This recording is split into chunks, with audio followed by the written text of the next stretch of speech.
What's up, guys? We are back once again, and we're going to be talking about some more Star Wars. But I want to go ahead and get you guys to really think on this. We're going to be talking about Star Wars: Phantom Menace. Now, there is a lot of controversy on this film, the story, the actors, everything.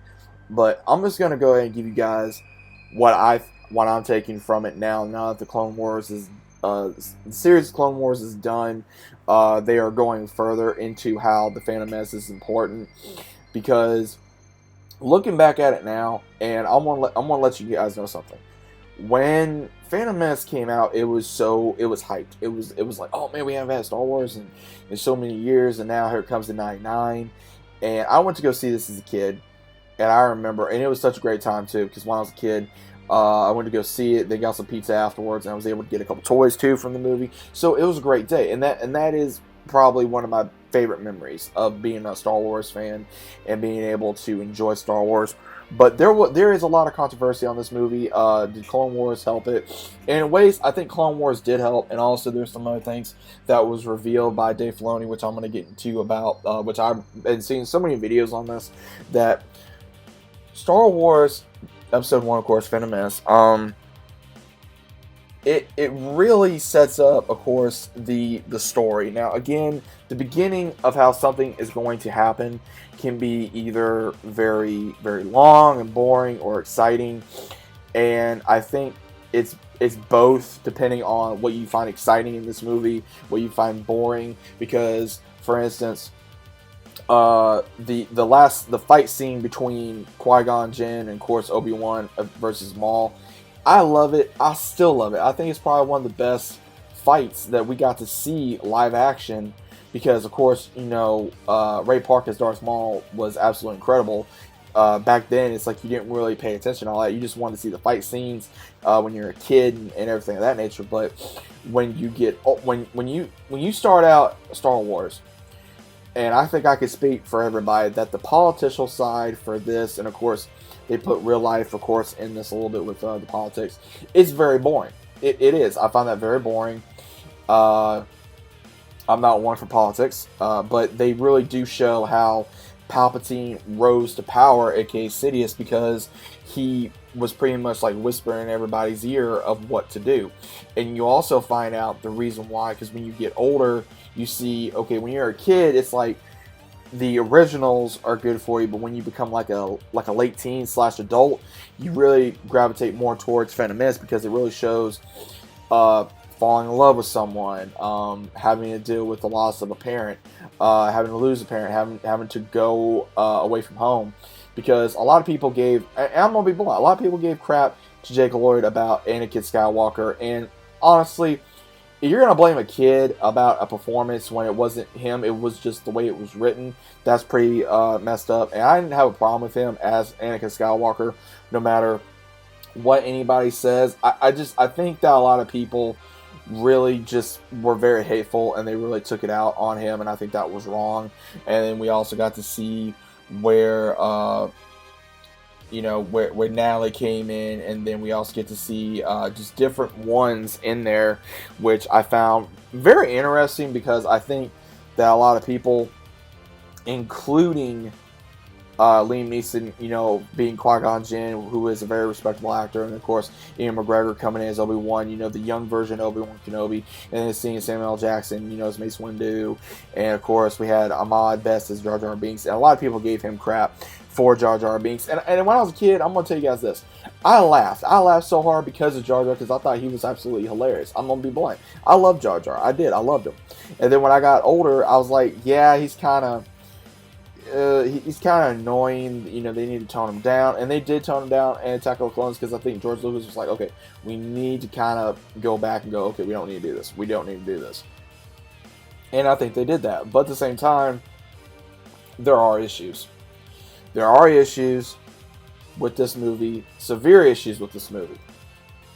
And they're like, oh, they don't like, how Anakin meets Padme, and they set up everything, especially with the Clone Wars with Darth Maul. Guys, Darth Maul is one of my favorite characters in Star Wars. Practically one of my favorite Sith Lords, aside from Vader. He, of course, this sets up of how he was trained to be a Sith Lord and trying to kill Jedi Knights because of the rage and the hate he was brought up to be with Sidious. And then he gets left behind after Obi-Wan defeats him. And then, of course, it goes into the long story we get to see in Clone Wars. And also with Obi-Wan trying to train Anakin. And then we see Qui-Gon Jinn becoming a ghost.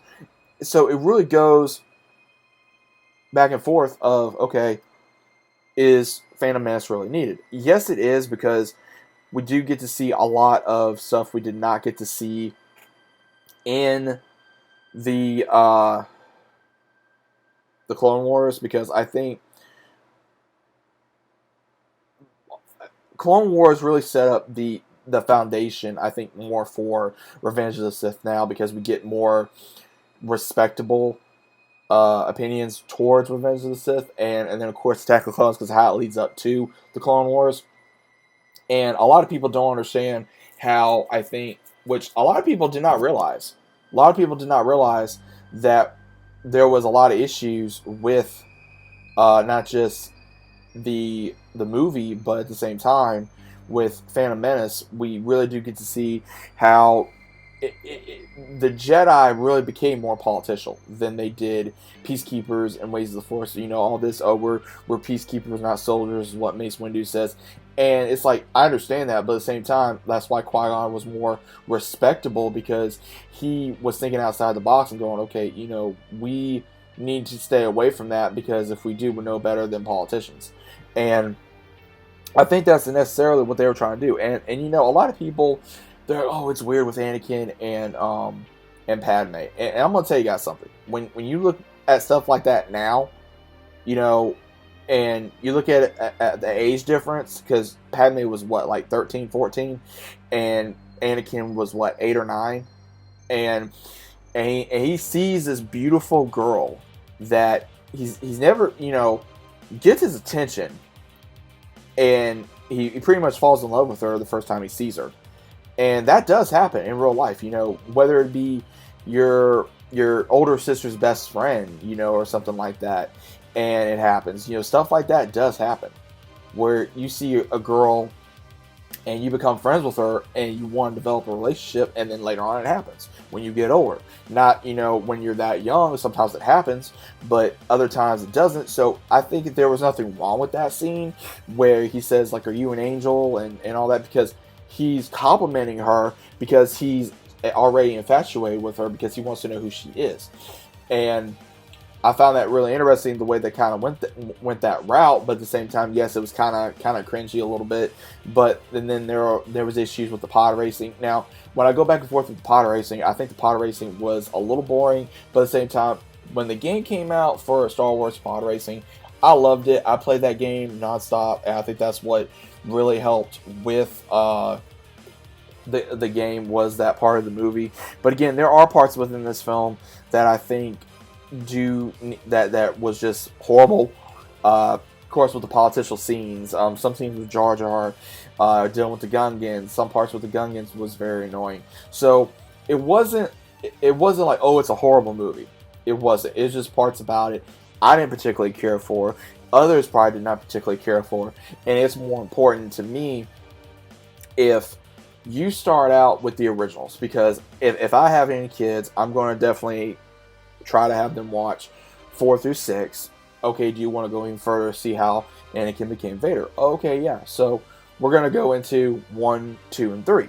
And then after that, of course, the sequels and Solo, Rogue One, and everything like that. So it kind of goes back and forth of, you have to watch it in release order to appreciate it, but at the same time, do you watch Clone Wars longer before you watch anything else? I mean, you can, but Clone Wars helps the sequels, I think, become a little bit better, because it's like you're setting the foundation for how 3 got to be, how 4 and 5 and 6 became to be, because how was the what happened during the Clone Wars? How come there were so many Jedi lost?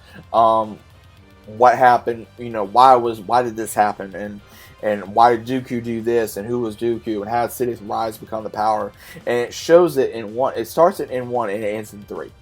But we get to see so much of how in Duel of Fates, where I'm going to be talking about this in another video, where it was revealed by Dave Filoni when George did that. It was amazing because Duel of Fates basically show Qui-Gon and Ray, and of course Darth Maul, Jedi versus Sith, fighting over Anakin, who he's going to be, a Jedi or a future Sith Lord, which he was both. So, and everyone states Qui-Gon was going to be the father Anakin needed, the role model he needed. He needed someone that was outside the box. He didn't need somebody that was so strict by the rules, and that's why Anakin became so rebellious, because he did not want to follow the rules. He was very outspoken. He was very driven. He wanted things that not an ordinary Jedi probably would have wanted. And I think that's the reason why a lot of people gravitate towards more Qui-Gon than Obi-Wan, because we do see where there was some issues with Obi-Wan in the first movie. They're saying he was very cocky. He was very little snobby. He was too like he's like the kid that wants to really represent the father's company, so to speak. And that's why I think some people had issues with Obi-Wan, because I remember hearing that. And Obi-Wan became more of a badass through after he defeated Darth Maul, and then he got to be more I think cool, because you get to see him go through of course 2 and then episode 3 and the Clone Wars, because you get to see this foundation of, he wanted to become his master. He wanted to become his master. And we get to see where he does his last wish with trying to train Anakin. But again, Anakin became more of a brother to him than he started out to be. So it really does get to show of just the growing and the becoming better, and how it started out to be. Yes, was it perfect? No. Was there issues? Yes. But I think obviously Phantom Menace now gets more. I think Phantom Menace should get more respect due to the fact that Clone Wars kind of helped with the fact of it was more of, okay, if it wasn't for Phantom Menace, then we wouldn't have this.